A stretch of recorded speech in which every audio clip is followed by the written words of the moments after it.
Welcome back, gang. It's Deltia from DeltiasGaming.com. You voted and we heard you. You wanted a Magic Templar build for PvE, and we got just that, the Omega. From your feedback this year, we created something different, something with no monster helms, no trials gear, and no veteran Maelstrom staff required. This build rocks. It can complete solo veteran dungeons and clear veteran Maelstrom arena with 550k scores and above. So if you're looking for something different, something effective, and something unique, check out what we created with the Omega Magic Templar build for One Tamriel and beyond. There's a reason this build took a long time to come out with, because I wanted to make sure it didn't significantly change in the upcoming patch update 13. So if you look here, I'm going to post this. This is nothing definitive, but Rich Lambert came out with this post in the forums about some proc set changes. And we consider proc sets, Viper, Widowmaker, but this can include two-piece monster helms like Garathar, Falcon Scoria, and so on. So big changes coming to PvE and PvP in update 13. But the Omega Templar will still be effective. So let's talk about what makes it so effective.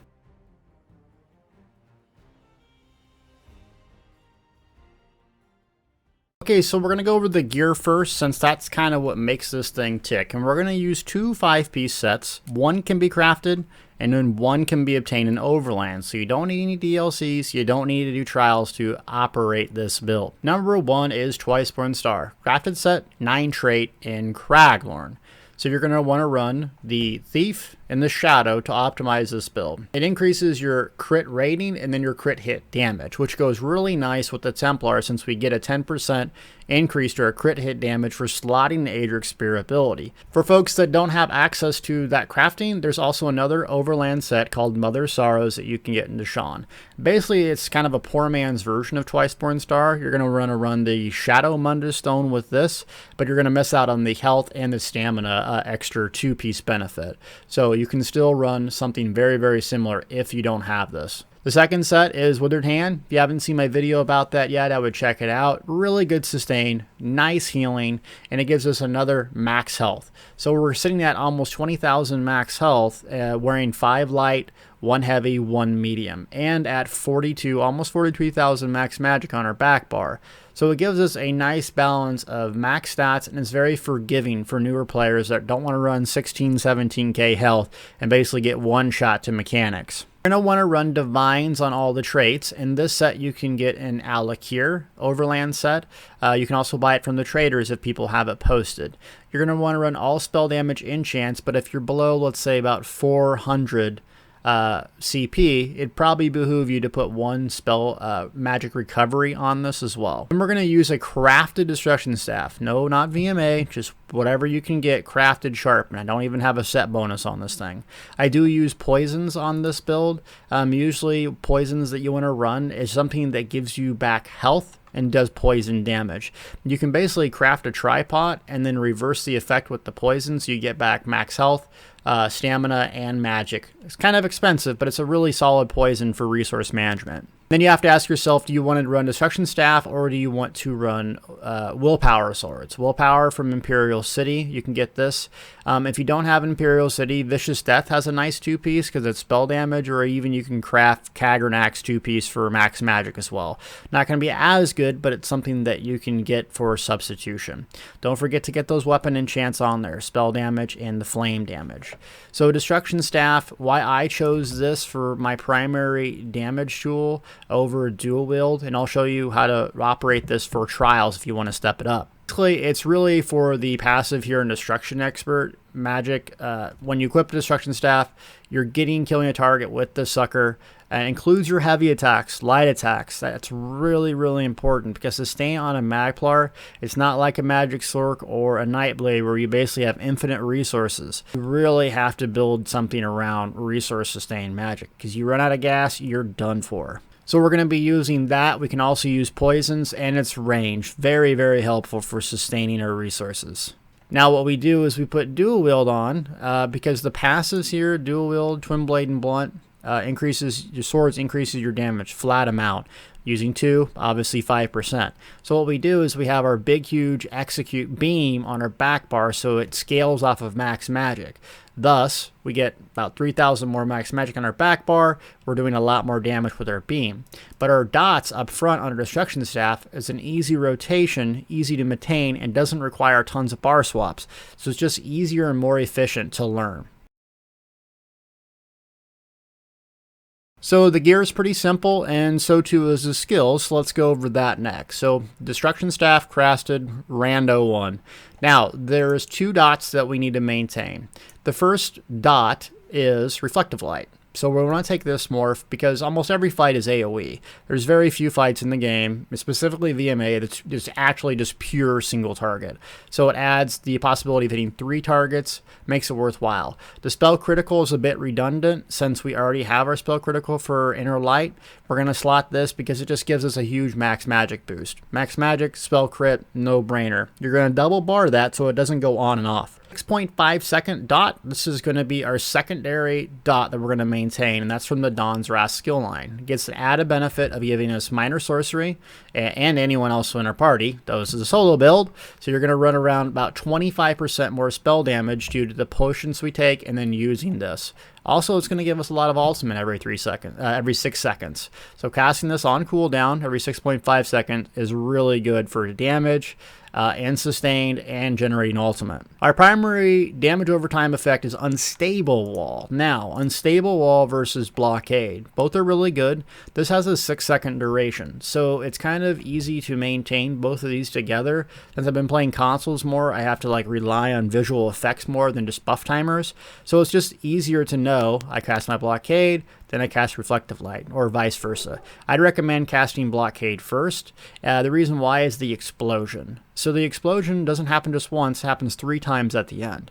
That's another reason I like it. Because Elemental Blockade gives you 2 seconds longer, it's a more steady dot, but the thing about it is in VMA or solo, you're going to be casting this, mobs are going to be dying, you're going to need to basically refresh this more frequently, so you're not going to see the whole 2-second duration bonus like you would in a trial, though on boss fights it will help you. So if you haven't tried Unstable yet, I would give it a try. I really like the explosion at the end because mobs are constantly respawning since you're going through stages of portals. You can also put it on there and wait for the explosion to go off and then get a really nice boost to damage. So primary dot, secondary dot, and we have a defensive here with Harness Magic. I don't use Breath of Life. The reason why, Breath of Life is about the same cost of this.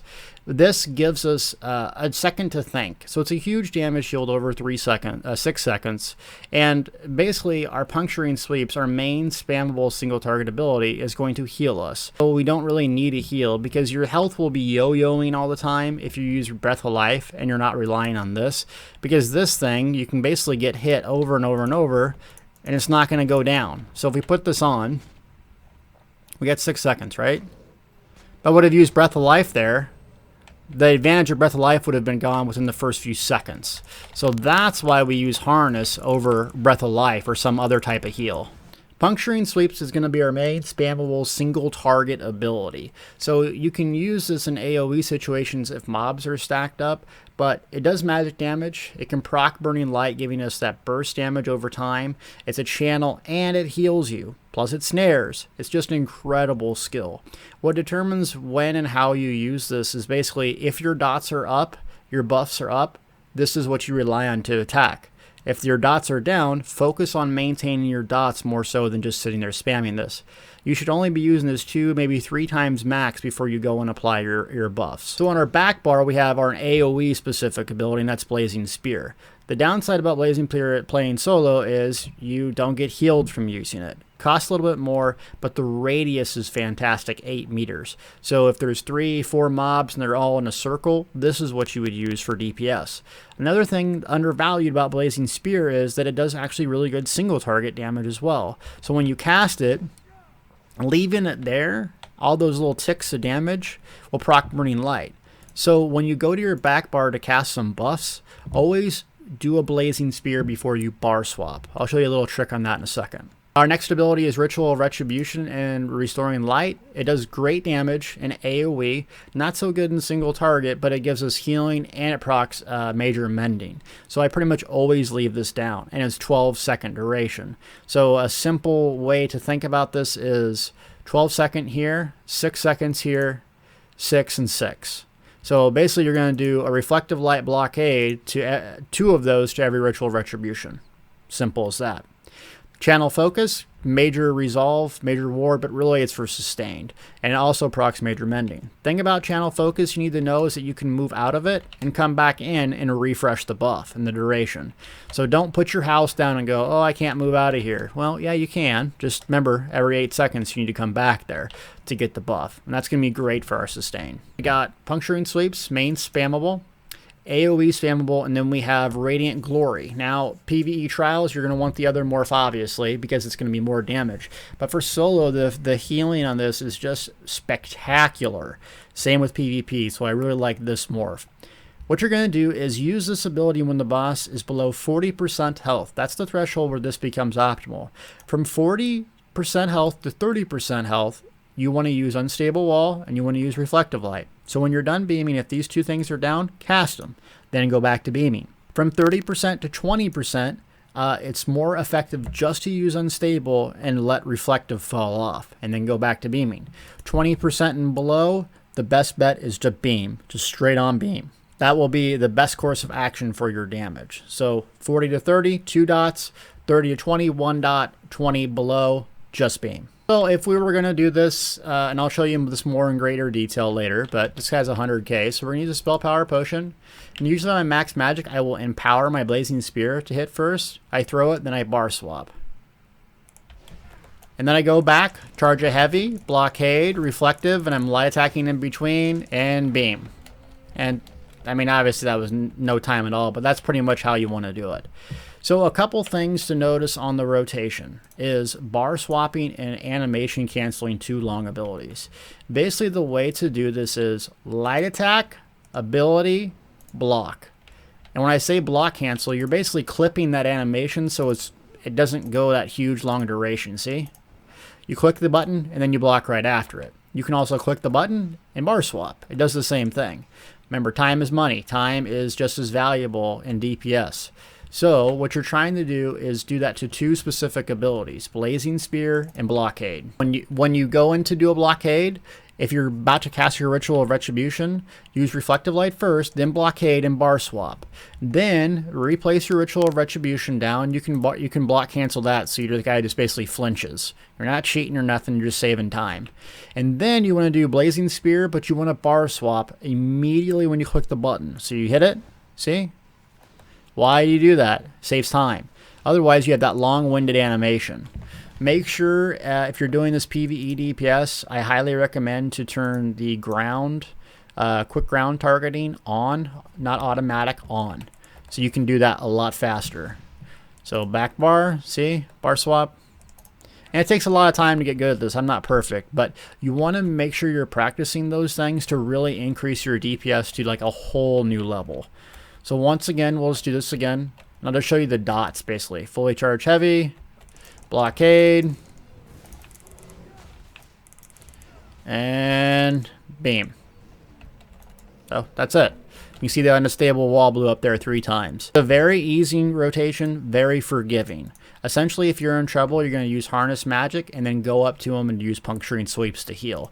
Ritual Retribution down with Puncturing Sweeps will give you that nice boost to major mending as well, making it really hard to kill you. Plus, you have your major resistances up as well. Regarding the ultimates, you got Fiery Rage to Destra Ulti. This is really, really good for VMA. The reason why is it takes 2 seconds to go off, and the damage duration, it goes a lot faster than Meteor. So we go back to Meteor, look at the duration here. What, 11.8, almost 12 seconds, and that is 7.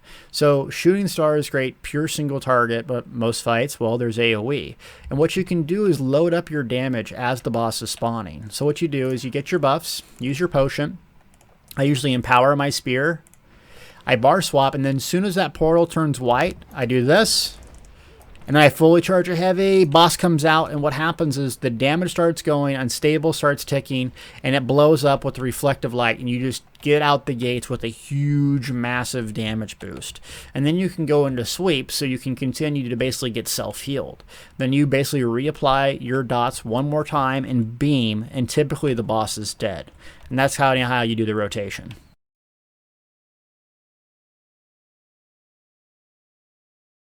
Folks that want to do trials and focus on that a little bit more, you're going to have to change a couple things up. And gear-wise, what you're going to do is use Twiceborn Star as well. You're going to use Garothar. So it's going to be a 5-1-1 setup. So 5 light, 1 heavy, 1 medium. And you're going to run 2-piece Garothar, all divines, with Moondancer jewelry. I like Moondancer because it has the max magic value, and that goes really well with our beam. You're also going to use dual wield on your front bar, especially if you have awesome dedicated healers that are keeping you buffed. Meaning they're throwing Mystic Orbs, you're getting Magic Regeneration, Arcane Wells procking, Siphon Spirits is being ran. Then you can maintain your resources really well with dual wield on. You're also going to want to put Radiant Glory. You're going to remorph that, make it Radiant Destruction, and put on your front bar. You're not going to need the healing in a coordinated group because, well, someone should be healing you. The other things were going to look very similar. So you can have Harness Magic up here, or you can slot Channeled Focus. But I'd still recommend Harness Magic up here so you get used to it. Back bar, you basically take off Channel Focus unless you need the resources and put Rearming Trap. Minor Force combined with War Horns giving you Major Force makes your crit completely skyrocket. So even though it's a stamina ability, and it does rearm, it takes a second to rearm, so you're looking at about a 14-second duration, it's still really, really good, really worth maintaining. Obviously, Ritual Retribution, AoE situations becomes optimal. You want Blockade, the 8-second morph probably would be better, along with Spear, single target. So your rotation gets a little bit more complicated. You're going to have to now put Rearming Trap down, and you're going to have to throw Spear down, single target, more often.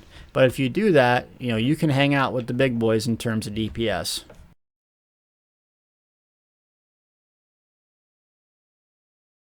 Touching on the champion points, I go with the 187 split for resources. So 100 Magician reduced cost, 87 into Magic Recovery. For damage, I focus more on Elfborn since we're using a set that benefits from crit hit damage. So a little bit more into there, 35, 4 into Spell Erosion, 100 into Elemental Expert, and then 48 into Thaumaturge since a lot of our effects are damage over time, channels. For damage reduction, I go 80, 77, 20, and then 10, though I don't know what's the best setup, but that works for me. So some miscellaneous things. One, I wouldn't go Vampire for this build just because the flame damage. If you can stay in stage 2, you can get around some of the debuffs and get the magic recovery, but just for me, buying all the time, doing that, and the flame damage is just too much. Attributes, keep it simple, all max magic regardless of your race, and you should have plenty of health. Regarding racial choices, Dunmer is probably going to be the most damage for you. High Elf is going to be a great boost of damage, very comparable to the Dunmer. You got a little bit more max magic, and you have recovery. So High Elf is really, really good. Breton, you're not going to have the elemental damage that Dunmer and High Elf do, but you're going to have 10% max magic. And Argonian if you want to be super tanky. Consumables, I carry 2 foods on me, which seems a little bit odd, but max magic, max health food, that's our basic damage food. And then I use this food in between rounds. So if I need to boost up my magic recovery, or like during a boss fight, I'm just about out of gas, I actually switch foods mid-fight. And then if you really want to boost up your magic recovery in between rounds, check this out. This red Frothgar here. And then I also use spell power potions. What you're using this for is really the sorcery. You can use stealth detect potions as well. They might be a little bit cheaper for you, but either way, you're going to be needing to use these every 45 seconds. So it's expensive, but it's worth it in the long run. So we're going to do a whole ton of videos on this build. So I'm going to do Veteran Maelstrom Arena, and we're also going to do dungeon diving, specifically soloing City of Ash 1 Veteran by myself. So I'm going to show you this in greater detail, but just in case you want to look at it, what I do right now, we'll just show you and kind of give you some context to this, doing just the first round of VMA. Make sure you repair, kids, and check your food. All right, we're good. Use a spell power potion. They ain't cheap, but they work. Let's go in.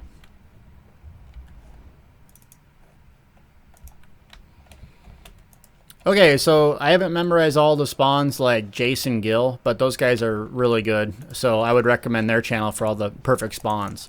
Throw a spear, and then heavy attack, and reflective light. So you reflective light this guy, and then see you killed him just like that. So spear, heavy attack, reflective light, and then move in closer. And you're trying to basically just time those kills like that. Spear, see? We'll just shoot a meteor because I can get it back quickly. Blockade. He does his thing. And beam supreme. Dead. So remember that it's probably not going to look like this your first time, because remember, my first time didn't either. And I'm no pro at this, so. Heavy attack. And I'm going to hit him with my weapons just to proc that extra spell damage. So move over here, put my ritual down. Spear. Heavy attack. And heavy attack. And you can see my sustain is really good the more mobs that are around. So this guy's still alive. I'm going to give him a little beam supreme. I'm going to save my ultimates now. This is the guy with the higher HP. So I'm getting a little pressure, so I'm just going to use my harness magic. And beam him. He's at 40%. We're going to go ahead and beam him. So I'm just going to use my ultimate, save my ultimate since I don't generate it like a magic nightblade. So that way you have that Destro staff ult for the last round. Blockade, heavy attack, reflect. Then I'm going to position this guy on top of the blockade there. And beam supreme. There we go. The guy with the most HP should be down here usually, I think. So I'm just going to try to walk them back into this so they get the explosion. See that explosion there? Put it back down. Throw a spear on this guy. Blockade. Let him sit in that and think about why he's a bad boy. And beam supreme. Oh, he didn't die to the dot. Dang it. There we go. Okay, quickly position yourself on top of the boss right here. So we're going to empower our blazing spear. Use a potion. Blockade. And heavy attack. Okay, so he comes out and look at all that stuff ticking on him right away. See? Blockade's going to blow up, so we're going to recast that. Remember to light attack in between. You see I missed a weave there like a baddie. So he moves. Ritual of Ret down. Blockade. He's at the execution range. I'm going to reapply my buffs. I'm going to tab target him here. He's about at 30%, so I can just kind of do whatever I want here. And Beam Supreme works so well. So, I mean, it's not like super mega DPS by any means, but you're still getting 40k beam ticks at the end. And the healing done is just staggering, that healing that I had at the end. So, Fire Rage ticks really hard. Unstable, the explosion is very, very helpful. So I will go through a full VMA run, showing you guys what I did. I did have one death. I nubbed something up, but we're not going to get that out. Let's see what loot we got. Crap. So anyways, this is the Omega build. I'm really think this is something that is comparison to B mode, which is really accessible for people. Very easy to play, but still effective. And I think it's going to last quite a while, especially with Update 13 coming and nerfing proc sets, including monster helms. Guys, I really appreciate you giving me some feedback on this and let me know if you use this build and you find it effective, because Magplar is my favorite class. I love it, love it, love it. Can't get enough of it. It might be slow, but it sure is fun. Thank you so much for watching.